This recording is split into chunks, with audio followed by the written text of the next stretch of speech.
Hello, everyone. Welcome back to the Unfuck Your Money Show. I am your host, Nadine Zahmot. So, today I've got a special guest for you all. We've got Shang Saavedra with us today on the Unfuck Your Money Show. I am very, very, very excited to welcome you. And this is the first time that Shang and I meet. Her team reached out to me to have her on my podcast. So I took a look at her Instagram and at her website, and I was like, oh, yeah, everything you stand for is so aligned with what we do here on the Unfuck Your Money community and show. So, Shang, welcome to the show. And I love that you believe that money and wealth are way deeper than dollars and how intertwined they are with our childhood and with our emotional health and health. So I'm very excited about our chat. Before we dive in, please introduce yourself to our listeners. Tell us a little bit of what you do, maybe where you live, what turns you on in life, and also if you'd like to add what brought you to this work. You're a financial educator, and we're going to be talking about your new book in a minute. And what made you go deep into the intersection between emotional health and wealth? Fantastic. Thank you so much, Nadine, for having me. Hi, everybody. This is Shang Saavedra. I'm the personal finance creator behind the Instagram account Save My Sense. I'm currently located in sunny Southern California in the United States, and it is my passion to change your money lives 1 cent at a time by focusing on the relationship between mental health and financial wealth. And the reason why I focus so much on mental health is my own background. During my mid-20s, when I was starting to lower my expenses so that I could be much more financially flexible, save more money, there were several financial goals I had in mind. I knew that I had a great education. I graduated from Harvard undergrad. I got an MBA from the University of Chicago Booth School of Business. Both are considered top schools in their own right. And I was working in a very analytic career in the US called management consulting, where you are looking at very large amounts of numbers and doing financial forecasts day in and day out. And yet at that time, I still struggled. I had written up a budget for myself, said you should, spend this much money. And there were so many times where I just buy on impulse, break my budget, not keep to it. And I just could not understand why. And I was like, I thought that mathematically I designed this perfect budget for myself. Right? And yet I just couldn't stick to it. And I thought it was just my own math skills. And then when I started digging deeper into what was going on with myself, I realized this has everything to do with my mental health, how my mind is working or how it's not working at a time, and very little to do with my intelligence. And once I had that unlock, I was able to then start creating new behaviors and new thought patterns. And over time, as I found my financial independence, basically, I became a millionaire in my 30s. I'm now work option. I'm 39. I don't really have to work for the rest of my life anymore. I started spreading so-called this new message to everybody that I could talk to, even though not everybody wanted to hear about it. Yeah. I was like, look, it's not a budgeting issue. It's a mental health issue. Come on, let's get with it. And that's how Save My Sense was born. I love it. Mic drop. Okay, everyone. See you later. Thank you so much. That was really awesome. And I love it. Thank you for the work that you do. And your passion just seeps through everything, through every post, through your website, and through what you were sharing with us now. And I also received a copy of your wonderful book from your team, Wealth is a Mindset. It is on my reading list for the holidays. I did a like a quick flick through, and I'm very, very impressed. Tell us a little bit more about it, and when does it officially come out? Yes, the official publication date is January 14, Whoop, whoop. 2025. Although Mhm. at this time of our recording in December 2024, some books have already been shipped to some people Nice. in the US. So I think it just depends on when people started ordering. Yeah. And the premise of the book is to translate all this theoretical knowledge that I have and make it real for Mhm. any audience. Really, you don't need any financial background to read my book. You just need to have an open mind and be open to asking yourself some tough questions about the way that you were raised around money. Yeah. And in this book, you will learn not only my financial journey, but also 12 of my um, personal finance coaching clients. I actually do coaching as a very large part of my work. Yeah. And you'll get to follow their stories and their struggles and their kind of the times that they got stuck and Hmm. see how this framework that I developed called trigger action reward worked Hmm. in different people's lives to help them get unstuck and change their money behavior and save more money and invest Hmm. it and get wealthy. And that's why Nice. wealth is a mindset because I'm like, it's not about the numbers at first. It's you have to actually own it and say, I believe that wealth is Mm. for me. We got to start there and then we're going to Yeah, go on from right. there. Just on a little tangent, like I really feel like we create what we believe that we can create, right? Like We it manifest it. it's really about the belief because in 1 year, for example, I can believe that I can make a certain amount of, X amount of dollars, and it happens. But then let's say I burn out or something happens, like, we bought a house a couple of months ago, and I believe that because I need to prioritize buying the house or whatever, that my income is going to dip, and it did. Right? Like I feel like there's a sense of practicality into all of this, time management, blah, blah, blah. But also the our belief is so important. So where do I mean, I've got like a whole podcast about this, but I'd love to see your take on it. Like, where do our beliefs about money, our beliefs about our self-worth, our beliefs about what we can achieve, where do these come from? They form as soon as you are born. Bingo, exactly. It Yeah. is subconscious at first. Obviously, you don't have really salient memories from when you were a newborn, but usually around ages 3 and 4 is when those very first core memories form. Yeah. And according to some of the psychologists that I spoke to in my book, your first memories are emotional. Hmm. And that's because the child's brain is not yet developed enough to have more of that rational style thinking where you can take in your environment and then apply some reasoning on top and say, oh, that happened because of this. They don't know that. They Yeah, can only exactly. remember, oh, there weren't a lot of Christmas presents. This is, Christmas is on top of mind. Yeah, There right. weren't a lot of Christmas presents. I felt very angry or very disappointed or Hmm. very sad. And Hmm. those very uncomfortable, traumatic things happen when you're young, your body and your mind carry that with you for your Yeah. lifetime if you don't have the opportunity to address or heal from it. Yeah, to kind of reframe and understand what was actually happening, because we know trauma isn't just what happened to you, it's what happens inside of you as a result as of what is happening outside of us, right? So sometimes people would be like, oh my god, am I traumatized because I didn't receive enough Christmas presents, for example? But it's not that.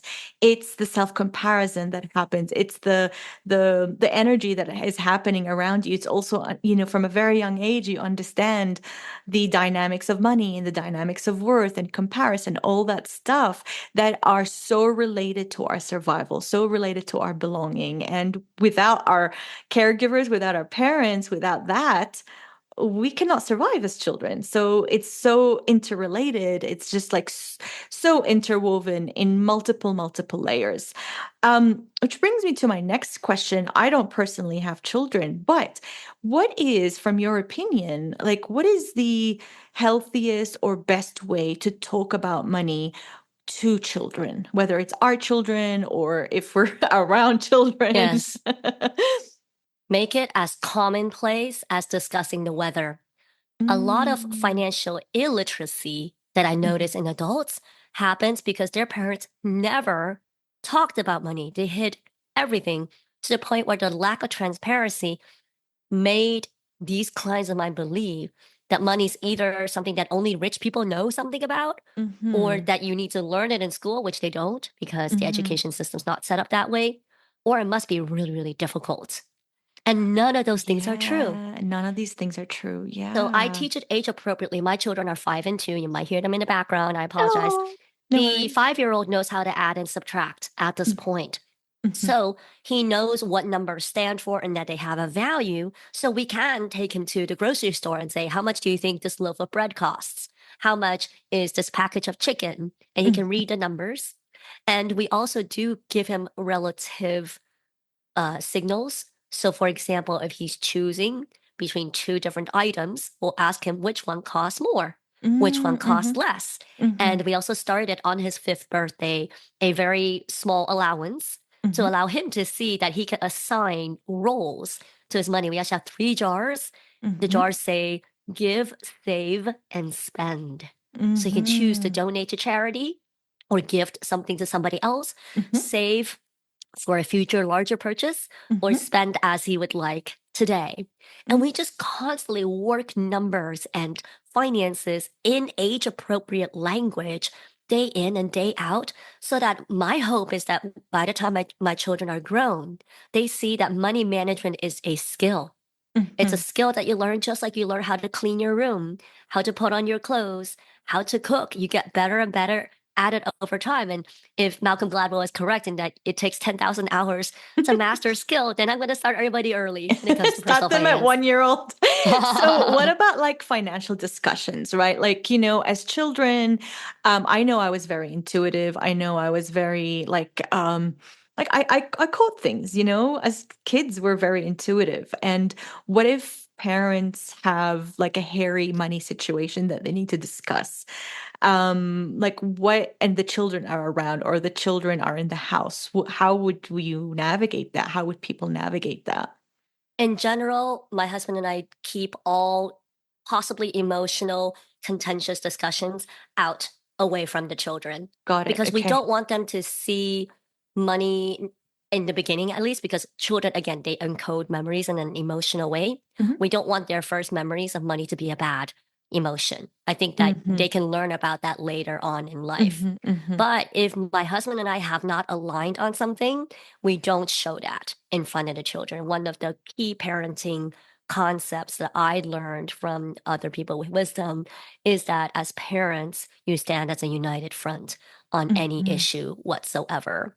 In the Mhm. future, when the children are adults, Yeah. I think these more challenging situations by that time would be more relevant for us to be more open about it. And same was true for my parents. They taught me the rudimentary stuff of here's an allowance, don't spend all of it, save some of it, have a little bit of a budget when you go off to college, but nothing complex like mm, how much the house costs or how much gas we spend or anything quite out of that sort. Or anything comparative, which is like oh yeah, blah blah has better things because they have more money. I used to get that a lot. Like, why does my friend have, cleaner shoes or newer shoes? And they'd be like, it's because her parents have more money. And of course I internalized that as like, we don't have more money. What does that mean? Da-da-da-da-da-da-da-da-da. Like it just Yeah, went down that spiral for that's me just that's a from that one very important sentence. way of framing things because Hmm. my parents never made the way that I grew up. We grew up as a very frugal immigrant household in the Hmm. United States. They never assigned anything shameful to Hmm. that. They actually Hmm. took a lot of pride in being frugal, in knowing how to Nice. save money, how Yeah. to find deals, how to negotiate. And they emphasize that way more than any form of comparison. Now, as immigrant parents, it is in their blood to compare, but it was more so on school achievement than Hmm. money. It was not very much discussed whether other people had more money than we did. First of all, because my parents were good about this, you don't know how much money other people truly have unless they We literally, really don't. showed you everything. Yeah. And oftentimes, as we know today, especially in the US, where so much is bought with debt, With somebody that. who has a large house, a nice car, nice clothing could just be up to their eyeballs in consumer debt Or because of it. inheritance. I mean, Yeah. I grew up in Jordan, and most of that riches that we saw was actually inherited from when it was a little bit easier to make money, Yeah. back in the day. So my When parents emphasized to me, if you want something, work for it. So that was Mhm. the way that they kind of didn't talk as much about the wealth side. They did talk more Yeah. about the what can you do Hmm. to influence your future. Yeah, it's more of a conversation of you can do it, but what can you do about it versus no, that's not for you. That's Yeah. that's a really beautiful approach. So um kind of on the same kind of tangent, but like a little bit forking over a little bit. A pattern that I see with myself and a lot of my clients is that we are very generous with other people, but we're stingy with ourselves. So I'd like to talk about the difference between being frugal and being stingy. Yeah. Um, frugal is you know the value of the dollar and you try to put money where you find it worth it, and then Mhm, you pull back on spending where you don't care as much. mhm, Stingy is when you try to bargain everything down to the lowest possible cost, even if it can hurt somebody in the mhm, process of doing mhm, so. So, to give mhm. a very good example, yes, I am frugal when it comes to the food that I eat and the groceries that I buy, but I'm not going to be stingy by feeding myself fast food or over processed food that can then affect my health, even if those types of food usually cost less. Yeah, And that really comes down to, I think, your value system. Like, I was what gonna say, is it yeah. that you want to dedicate your time and your resources to? And then ask yourself the really important question: is your spending in alignment with your values? And if Yeah. not, what can we do to change it? Yeah, bingo. I mean, everything that you say just makes me feel like, oh, we're so aligned on so many things. I don't know where I read this before. It could have been an Instagram meme. I don't know where I saw this, but I love it. I'm gonna say it here. You either, what is it? Pay your farmer or pay your doctor. Right. So I'm someone that really, really values health. However, so I was in Jordan until I was 24, and then I immigrated on my own to Australia. Now I'm in the US. But during my first few years in Australia, I was very scared because if I ran out of money, I ran out of money. Like Yeah. it's really scary. And I was on a very tight budget because at the time, and I'm sure it's the same now, but when you're on a student visa in Australia, you're only allowed to work 20 hours a week. That's it. Mm, And so as a student, some of the jobs that were available to me were like waitressing and like, things that didn't pay a lot. So I right. was really on a tight budget. And I felt myself at a tug of war every time I go to the shops. Like I hated going grocery shopping because of that war that I have internally of like, I want to have good food, but I cannot afford it that much. And it was just so hard. And yeah, I mean, it's not a question. It's just like just expressing how hard Yeah. it was when I was a student. And sometimes it's hard now. We just bought a house and we're adjusting to the new budget. And some of the things that we used to, when we were renters, like, oh yeah, buy that tiramisu, no worries. But now it's like, hang on a second. Wait, right? So I don't know, anything you want to add to that or any comments or anything that you've seen from yourself or your clients that, that very sensitive balance between health and where Yeah. we spend our money and stuff like that. Yeah. You're always going to be your own harshest critic. No matter how successful you can be in life, it's very hard to shut down that inner voice like, oh, Shang, should you really be spending that money? Or, whoa, Shang, why did you buy that thing? It's always a Mm, push and pull. You're very afraid of what other people are going to think of you because of the mm, other things we might hear other people say about, similar situations that we are in. And two thoughts on that. One, I'm working every day and night to care less about what other people think of me. That can help because that can also lower your own self judgment yeah. and elevate your own opinion of yourself, although that can also lead to arrogance. I recognize the downside of that. The second thing is that life also has its ups and downs. Some areas you're going to win, some Mhm. areas might struggle, and some struggles might take years.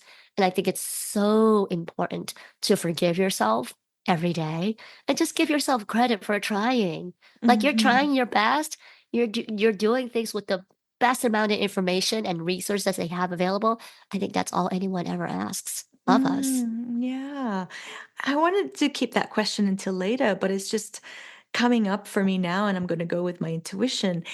How does the role of our spiritual practice can actually help us with our finances, and how can our finances actually help us with our spiritual practice? I'd love to Yeah. take your take on this. It's funny because I did not make this super overt or obvious on my book, but Hmm. I am Christian. And I Hmm. know that there's a very famous Christian personal finance media personality in the US who makes that kind of his thing. And it Hmm. wasn't really part of mine.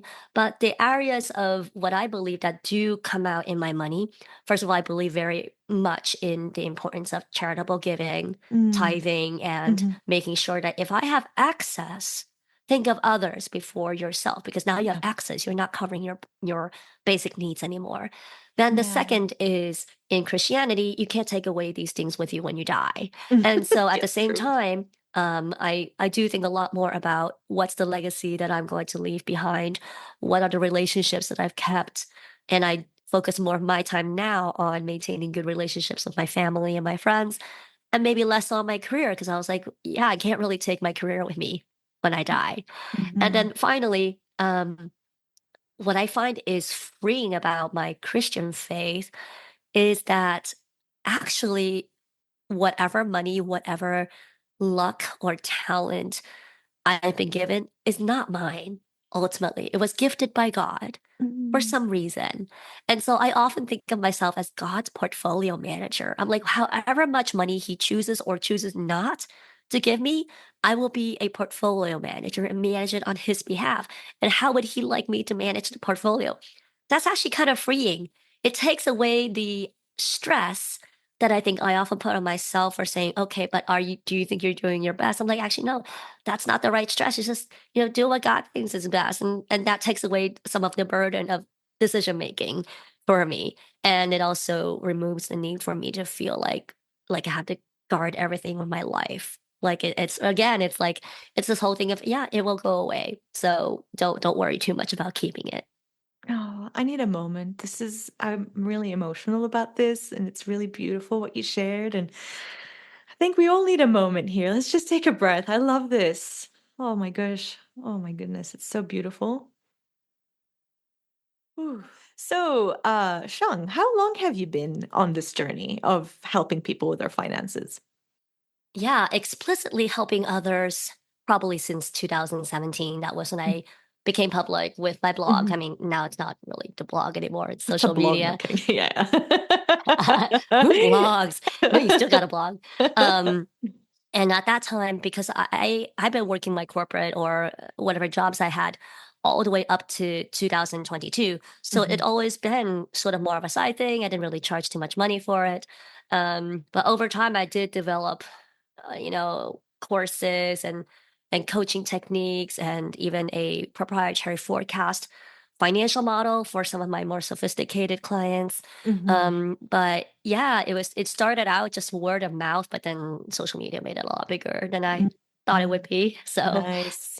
Yeah. So I would love to know what are the most common challenges that you see with the folks that you help?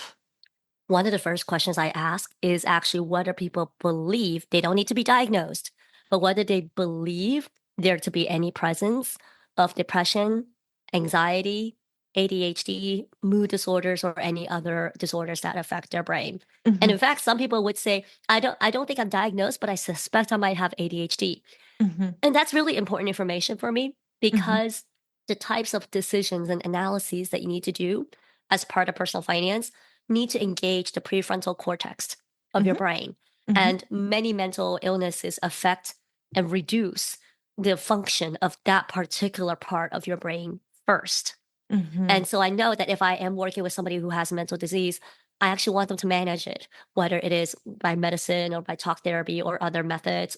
Physical exercise is really good for one of my clients. Hmm. And that also gives me the context to make sure that I'm not pushing them so hard that they feel like this is beyond their current skill set. Yeah. I went through postpartum depression myself.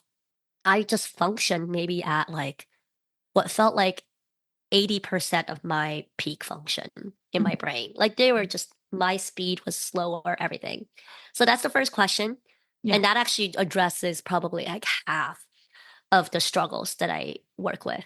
Then others are a bit more situational. I hate the fact that these situations bring me a lot of clients, but separation, divorce is a Okay. huge one, Yeah. followed by potential birth of their first child. That's usually also a really big time when people think about personal finances.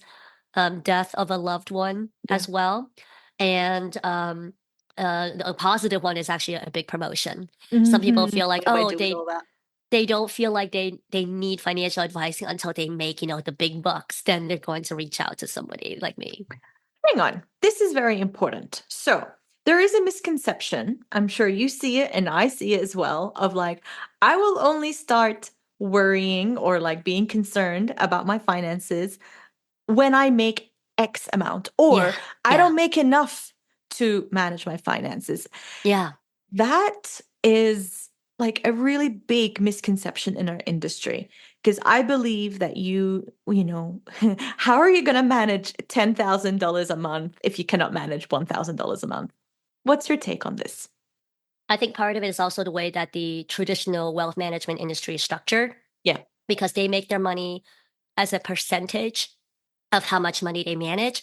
Now, Uh-huh. obviously, if I only have, 40 hours to work in a week, why am I going to go after, 100 clients with net worths of less than a million versus 100 clients with net worths north of a million Right. and make more money that way? Yeah. Obviously, I think that's a very terrible side of the wealth management industry. This is Yeah. why I I charge flat agree. fees, and that's kind of the way that I approach things.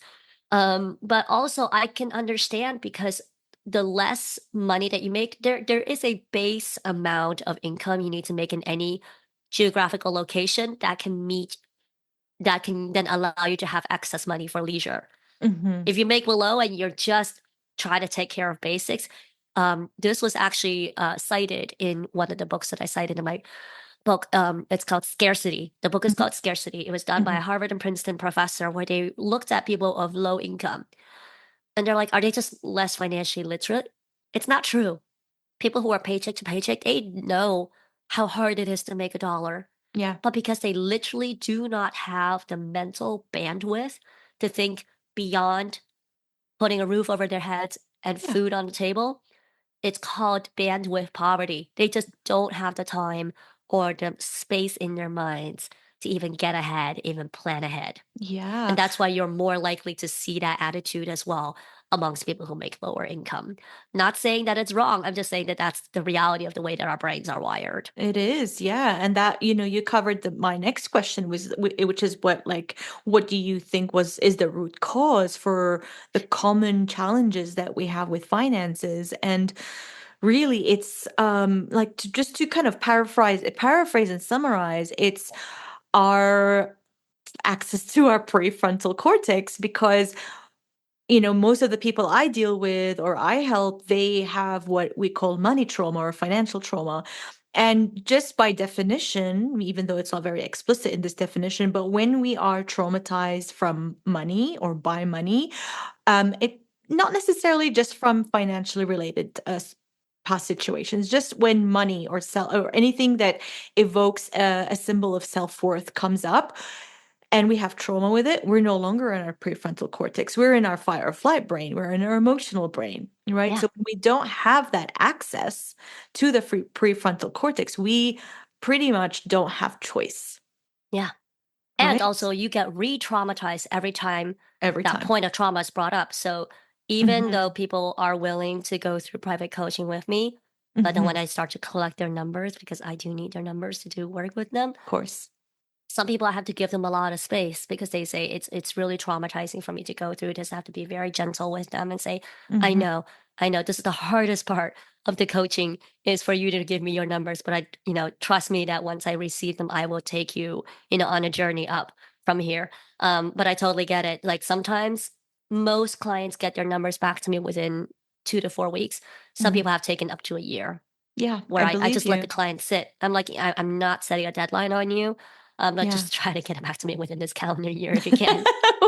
That's really gentle. I love that. Yeah. So what was I going to ask about this? Something that I really loved about when I was going through your book is, uh, we talk about these things, and we just mentioned the prefrontal cortex. We mentioned all these things. However, it is not 100% our fault when our finances are not great. there is a cultural aspect of how, culturally, racially, Yeah. all that stuff that really impacts our relationship with money. And now the other layer, as of like, I believe maybe since 2018, 19, is social media. I'd love to Mhm. go Oh into the gosh. impacts. I know, look at you. You're like, yes, yes. The impact of social media on our consumption. Hmm. When you think about it, we are very much affected by the information that our brains consume in any given day. And since most of us do have vision, it's the visual and hearing information that we get. And social Mhm. media does all of that, right? It does it through video, images, text, music, audio, ASMR, even. And the more we get exposed to something, the more it then sits and kind of ruminates and spirals in our Yeah. brain. Mhm. And so I often, when I address younger audiences, when I go to speak on college campuses or early career audiences, I tell them one of the first things I actually want you to do is look at your social media consumption and ask yourself who's influencing you the most? Who are the voices, the sources of news, the possible sources of bias that you're consuming? Because that information over time forms your worldview and it can be wrong because social Mm. media isn't designed to give you the truth. The algorithms are designed to bring the most emotional, most psychotic, most Dramatic. controversial content to the Yes. forefront. And sometimes my content gets lost because I'm not emotional enough or I don't make something controversial enough. You I don't get it. dance enough. People react to like negative emotions and the algorithm picks up on it and then they put that onto the For You page. Yeah. And so I hate that about it. I'm like, we actually literally have to fight the algorithms consciously and be like, I want to put good in my life. I want to put positivity in my life, or I want Mm. to look for this amount of information.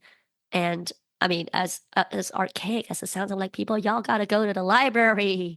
Don't go to social media for all your information. You got to go to the library and read stuff, but it gets Yeah. lost sometimes. I agree. One of the first things I did when we moved here was I located the public library in my neighborhood. I was like, yay, I know where it is now. I feel good about it. Um, so social media distorts our perception of abundance and scarcity in the world. I've got a lot of clients that have come to me after I help a lot of coaches, and in the coaching world, I think in social media in general, there's this like misconception of like, oh my God, all you need to do is vision board it, believe it, and it is your reality, babe. And they're like, why isn't it my reality? I believe in myself. What am I doing wrong? I'm like, no, no, you're not doing anything wrong. They're wrong. This is not real. You It's don't, not glamorous. People yeah. actually like the fact that I show the reality of my home, which is messy and it's not like a big home. Mhm. I don't have a neatly organized fridge. Apparently, that's a thing on social media nowadays. I didn't know that Okay, people then. organize things in plastic labeled containers and fridges. Odd. And the fact that I'm okay with, hanging out in my sweats and whatever. I guess um because you can curate your life for social media, Yeah. most people choose to show like the 1% of time your life looks great Mhm. and they don't show the 99% of the time that it's just boring. Mhm. And I am very honest. I'm like, to make money, I don't care if you're an entrepreneur, you work for a corporate or whatever, it takes hustle. Like after my call with you, Nadine, I'm gonna go package 80 books for a client who is shipping to 80 different addresses and they Yeah. didn't want to do it. I had to do it. But that's what it takes. Like I'm gonna, hand, package all those things because I'm a startup. My publisher's a startup. They can't do this. Or the fact that to get to one of my book tour bookstores to accept me to have a book tour stop. I couldn't get through to them through phone, through email. I'm like, they probably just get so many requests that they ignore me. So literally, I went in person to the bookstore. I'm like, Holy here's crap. my Yeah. book. You get a Okay. copy. Will you host me as an author at your bookstore? And that's how I got it. People just don't show the hustle and hard work, or they don't or they glamorize it in some way. I'm like, there's nothing glamorous about doing the work it takes to get to the abundance that you seek. It just means to me, I'm like, abundance is the combination of good work ethic and more opportunities at being lucky. Yes, the lucky people eventually make it, but the harder you work, the more oftentimes you'll put yourself into positions of luck. You just might meet somebody who loves you and recommends you to a celebrity or something. But if you don't go out there and get yourself out there, no one's going to hear about you. Oh my God, thanks for that reality check that we all need. We need this realness, we need this rawness. And you just said it so beautifully. And I really appreciate your honesty. And that's what I like to bring to my community. Like, it's real, it's raw, it's honest. And the world is not what social media shows it to be. Although we wish we had that magic Oh, pill, like, yeah. oh my God, just like this post. And yeah, but you got to pay me for my program and then you will get that abundance that I have, kind of thing. It's not like that. There's no magic pill that will get you this. There's no, like, programs work, coaches work, but because you have to invest time and your attention and of course finances and all that stuff, you have to work to make it work. It doesn't, there's no magic pill, right? Nope, not at all. So just like quickly, what's the root cause of our overspending in humanity? I identified three root causes Hmm. actually that Hmm. probably explain about 90% of the negative money behavior out there. Yeah. First one's called feast and famine. Second is called adverse events. Third one is called scarce immigrant. Hmm. Feast and famine is you grow up actually in a pretty loving household, but your parents only know how to live paycheck to paycheck. When there's Hmm. money, they spend it. When there's no money, they go into debt. So Hmm. you don't even learn the concept of budgeting or how to plan for the future. So as an adult, you're also very likely to be very impulsive in your Hmm. spending. So that's Hmm. root cause number one. Root cause number two, adverse events, a little bit more sinister. This is where there's more likely trauma or Hmm. money based trauma in your childhood where possibly money or resources were conditional. So you had to be an ideal form that your parents had in mind before they, give you love. Or like you don't get a birthday party unless you did this. Hmm. Or you might have been financially abused or even actually, emotionally, physically abused. That all Yeah. falls in there. Hmm. The third category, scarce immigrant, comes from people whose parents left their country of origin, usually due to economic reasons, or maybe you yourself are the immigrant as well. Yeah. And because you left your safe community, everything that you knew, everything that was cultural to you, to go to a new place, you realize, kind of like the way that you described your life in Australia, you cannot fail because you don't have a fallback plan. Yeah. And so these parents often then encourage their children to go safe, be stable, don't do what we did. We just take the biggest risk of our lives. Don't you Yeah. repeat what I did. And so Yeah. they often encourage their children to pursue medicine, lawyer, engineering, high earning careers. But they also, what that results in is that the scarce immigrant child grows up to be risk avoidant. They don't Yeah. invest. They often leave a lot of money on the table. And I forgot, yeah, the child who comes from adverse events grows up to spend their money on identity seeking behavior. If you were Hmm. told you were ugly all your life, you're probably going to spend your money on aesthetic treatments and appearance. Hmm. If you were told you were not worthy, then you Hmm. might spend your money or your time in trying to establish that you're a person who's worthy of love, whatever that might mean. This can be very erratic behavior, by the way. Identity seeking behavior could be something like just being addicted to your work, but it could also be addicted to a substance. It Yeah. could be spending as much money as possible or not spending anything at all because you don't value yourself. So the second root cause is the one that's a little bit more haywire and all over the place, Yeah, but yeah, it is very that's mostly where I go, trauma like driven. the adverse Yeah. childhood experiences is like my zone of specialty. However, I love how you summarize them. I'm very like I really love how you summarize them and how you put them. How do you help people that come to you with these situations?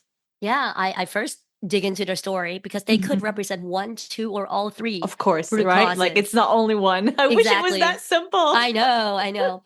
And then I tailor the trigger action framework that I develop to Gotcha. their specific situation. So to be very specific, and I believe that this is in the book, Maria is one of the main characters of my book, so to speak. She grew up believing through her parents that love is measured in how lavish you spend on your family. So lavish gifts, lavish vacations, everything. She's a single mom. She doesn't have that much money to spend on her child. So when she does spend lavishly on her child, she herself and also her family make her feel like she's not a good mom, which is so not true. You don't need to be a good high spending mom to be a good mom.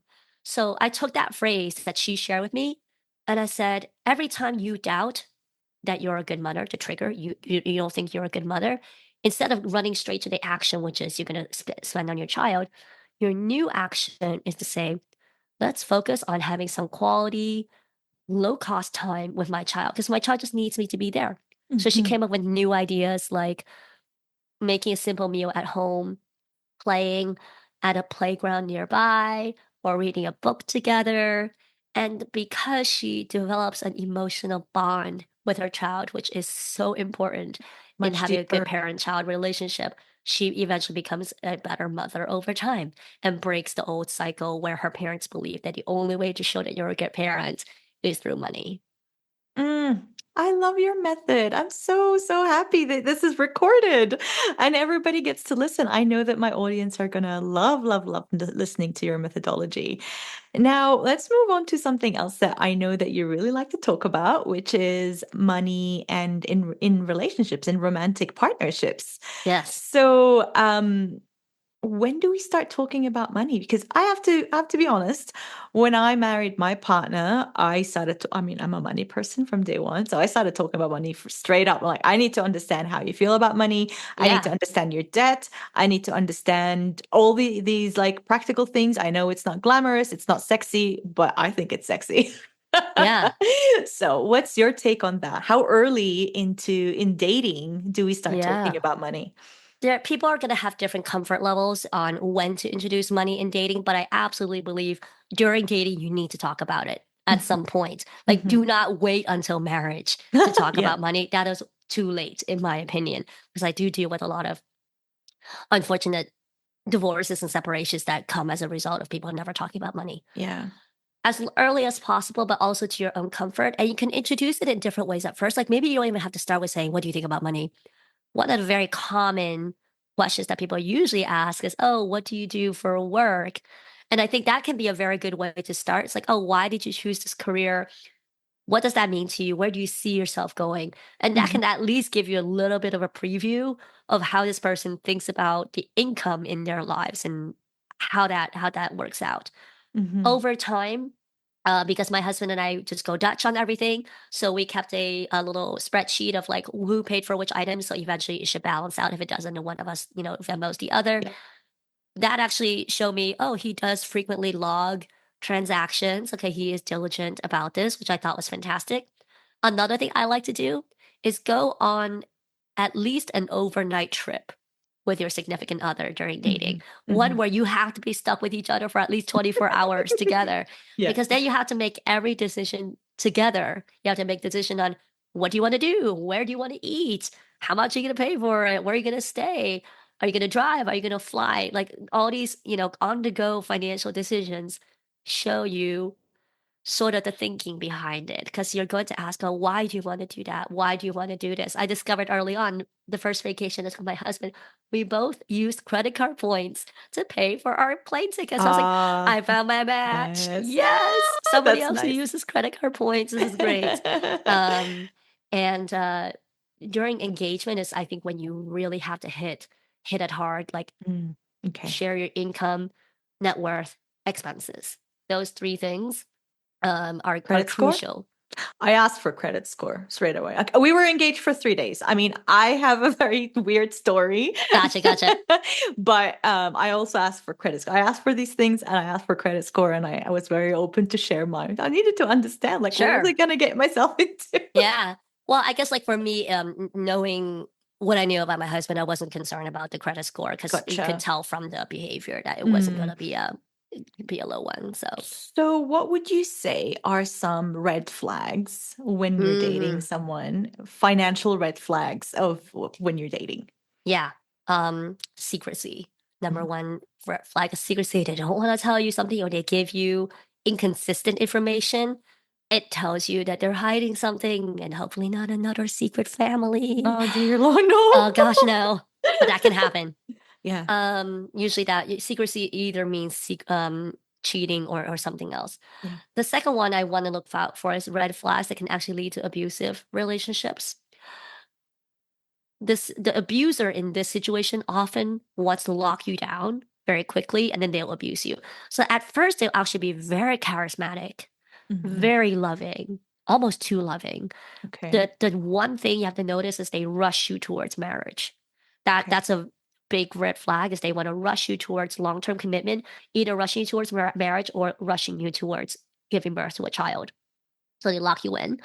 At the same time, they also increasingly isolate you from your community. They make you tell them when you're gonna go see your family or talk to your girlfriends or whatever. Like that's kind of weird. You should have autonomy to do that, but they Yeah. isolate you. And then oftentimes abusers make it difficult for you to have control over your money. Whether Mm. you earn it or not, it doesn't matter. I've seen it gone both ways where actually one of my good girlfriends was abused. She was the main breadwinner.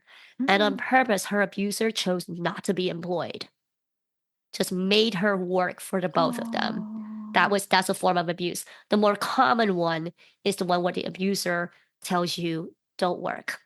You don't at work. I'm going to make the money. But then they make all the decisions around money. But both forms can be forms of financial abuse.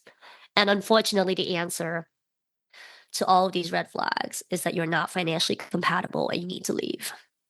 Financial compatibility, that's something I never thought about when, entering a partnership, like a romantic partnership. Financial compatibility. Wow, you just blew my mind there. Yeah. Yeah, and it's a different kind of like a conversation, isn't it? Understanding It's whether you're not financially. romantic, but it is romantic in a way because Yeah. I define love more than just, oh, do you have these sparkles for your romantic partner or, are you sexually compatible? For me, love also encompasses the desire to respect and care for and honor the other person's wishes and dreams and livelihood and health. And Mhm. finances are a huge part of that. Yeah, and of course the values, you kind of said it, not really. Like, it is Yeah. like, do Yeah. we share values? But are you a good person? You don't abuse people, right? Yeah, Yeah. wow. Okay, hang on. Mike, another mic drop from Shang. Fucking awesome. Oh, wow. Okay. So, anything else? I would like to, we talked about money manifestation a little bit and like that, that kind of like sickness that's running in the online world of like just manifest it kind of thing. Anything you'd like to say about that? Or you don't have to, but it's Yeah. just like it's something that makes me kind of chuckle in The a way. phrase that I laugh at the most is when people say, I am abundant, money is me, money is going to come to me. I know why people phrase it that way, but Yeah. I'm like, if you don't put action behind that, those manifestation phrases don't mean anything. And so the phrase that I actually personally like to start with is one of self-forgiveness. And Mm, I use the phrase, I am enough. Because mm, too many times people listen to a financial podcast like this or they read a book like mine and they're like, I wish I had done all these things differently when I was a child, when I was a young adult. mm. And then you start beating yourself up and regretting your past. And what happens? You let yourself sit in that regret and you also don't end up doing something. Yeah. So, first step is actually self forgiveness. I am enough means you accept your past, you also accept your present, and you accept your future. There are going Yeah. to be different versions of you, and you're going to love all of them. Because if you hate a part of yourself, you cannot move forward within yourself. So, you're going to forgive that. And then going forward, and I often tell this of people who especially come from areas of poverty or they never saw anybody who is wealthy or whatever is that, look, I can't change my past, but I can change my future. And surround yourself with the information, with the influencers, so to speak, with the people who represent what that future is supposed to look like for you. You do need to seek it out. And maybe it means leaving the small town you came from, or leaving the friends who have the small town mentality Yeah. and creating a new circle. That's okay. Mhm. Growth is uncomfortable, but you gotta grow forward. Yeah, I love that. And I got this like intuitive nudge on what your view is on jealousy, because I don't view jealousy as a negative thing. I'd like to see your take on that. Hmm. I think that you're always going to envy and want something that other people have. No matter how rich, how beautiful you are, you're always going to feel that somebody else has it better. Mhm. Somebody else is more beautiful than you. And this ties into imposter syndrome. And like, if everybody feels that way, then don't like trip yourself over it, I guess. Like, don't let that be the thought that consumes your entire mind. Just know Yeah, that everybody has a struggle behind the scenes. that's so true. I'm so like, because you are a financial influencer, right? Like you are considered a financial influencer, and you're so down to earth with it. And it's so reassuring. I know it sounds crazy, but it's so reassuring to see how even influencers, I mean, not all influencers are you, right? Let's just put it this way, right? But even as an influencer, you have your struggles, right? I was Mm, talking to a very, very successful business coach a while ago, and she says, "You don't even know how many times I want to burn my business down every day." My self doubt, I'm like, "But you make $1 million a year." She goes, "My self doubt, if I let it, I wouldn't go anywhere. I still have self doubt." And you just said what you just shared now. And it just feels like these things don't go away, but they don't get to drive, yeah. right? They don't get to drive. You know that they're going to be there because you're human. Is there anything that you'd like to add to our listeners today? I think it was the fourth chapter. Goodness, I need to remember my chapters. Where I tell people, don't try to do everything at once, because then Mm. you're gonna fail anyway. Just focus Yes. on like one change, one little adjustment. If I've inspired you in any way to think differently or to behave a little bit differently, make that one tiny change Yeah. first. Get good at it, then do another one and another one. Because I want you to get addicted to accomplishing goals. I don't want people to be like, oh, Shang is like over here and I'm like over there and I need to get over here. And it takes such a long road. I'm like, yes, the road is long. That's why you got to take it one bite at a time, one next step at a time. Yeah. Yeah. One small step at a time. Wow, thank you so much for being here. And I know that people are gonna love, love, love, love, love this episode. And yeah, where can people find you? Awesome. I'm most active on Instagram unless TikTok dies or something else. I don't know. Save My Sense, all one word, cents as in cents and dollars. Also got savemysense.com. And you can also just, write me anytime, info@savemysense.com. That's my email address. I do check it. I'm a real person. Love hearing from people. Beautiful. And your book is going to come out on the 14th of January. And I am sure that everybody's going to love reading it. I look forward to going through it now in the holidays. Thank you so much, Shang, for being here on the podcast. And thank you, everyone, for listening. I'll see you next time.